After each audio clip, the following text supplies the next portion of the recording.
అసెంబ్లీలో కూడా హరీష్ కేటీఆర్ దంచుడు గట్లున్నది. ఆడ విషయం లేదు, ఎగిరెగిరి దంచినా ఎగరకుట్ట దంచినా ఆడున్నది అంత గంతే. మేము ఉన్న వాస్తవాలు అక్కడ బయట పెట్టినాం.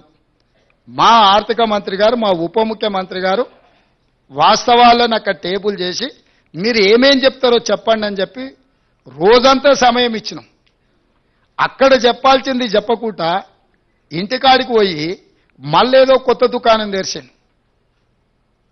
వాళ్ళ దగ్గర ఉన్న ఆస్తి ప్రజల యొక్క రక్త మాంసాలను పీల్చి పిప్పి చేసి సంపాదించుకున్న సంపద ఈరోజు వాళ్ళు తింటున్నారంటే అది రక్తపు కూడు, అది శ్వేతపత్రం కాదు. మా వాళ్ళు ఏం చెప్పిండ్రు, నిజంగా ఉపయోగపడే వాటి అన్నిటినీ కూలగొట్టి మళ్ళీ నిర్మించిండ్రని అన్నారు. ఫర్ ఎగ్జాంపుల్ ఈ సచివాలయమే తీసుకో. గతంలో ఉమ్మడి రాష్ట్రానికి ఉపయోగపడ్డ సచివాలయం 2012లో ఎల్ఎన్టీ కంపెనీ కట్టిన భవనాలు అన్నీ ఉండే, 12 లక్షల స్క్వేర్ ఫీట్ ఉండే ఆ రోజు. ఆ రాష్ట్రం తరలిపోయినాక మొత్తం మనకు ఉపయోగంలో ఉండి ఇంకా అవసరమైతే ఇంకా కొన్ని హాస్పిటల్స్కో కొన్ని ప్రభుత్వ కార్యాలయాలు కూడా ఎక్కడెక్కడ కిరాయికునో వాటన్నిటిని ఇక్కడ తరలించి పెట్టుకోవడానికి అవకాశం ఉండే. ఒకవేళ ఇది మీకు అచ్చిరాలే, దీన్ని ఏ ప్రభుత్వ ఆసుపత్రిగానో మార్చి కొత్త ఖాళీ జగాలో ఈ సచివాలయాన్ని కట్టినుంటే ఇది ఉపయోగపడుతుండే, అది ఉపయోగపడుతుండే. ఇక్కడ అన్ని రకాల వసతులతో ఉన్న భవనాలను కూలగొట్టి కొత్తటి కట్టి ఆస్తి సృష్టించినమంటారు. అక్కడ కూడా ఉన్న భవనాలన్నీ కూలగొట్టి కట్టిండ్రు. ఎక్కడైనా ఉన్నదాన్ని కూలగొట్టి కొత్తది కడుతుందంటే ఉద్దేశం ఏందో మనం అర్థం చేసుకోవాలి.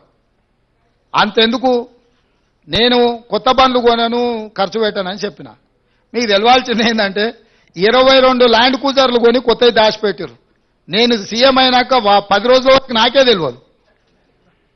నేను పాత బండ్లు ఏదో అడ్జస్ట్ చేసి అన్ని రిపేర్లు చేయండి, చూసి ఇచ్చేయండి అని నేను చెప్తుంటే చిన్న ఒక అధికారి వచ్చి షోలో చెప్తున్నాడు, సార్ పోయినసారి 22 ల్యాండ్ క్రూజర్లు కొన్నాడు, అన్ని విజయవాడలో దాచిపెట్టినాం సార్, కొత్త ప్రభుత్వం ప్రమాణ స్వీకారం చేయగానే అన్ని తెద్దామనుకున్నాం.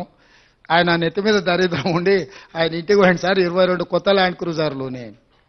అసలు ఇన్ని వందల వేల వాహనాలు ఉన్నప్పుడు ఒక్కొక్క బండికి దాదాపుగా 3 కోట్ల రూపాయలు అవుతుంది. మరి బుల్లెట్ ప్రూఫ్ చేసిన తర్వాత ఇంకా కొంచెం ఎక్స్ట్రా అవుతుంది. 22 కొత్త ల్యాండ్ క్రూజర్లు చెప్పా పెట్టకుండా కొని దాచిపెట్టిన కేసీఆర్.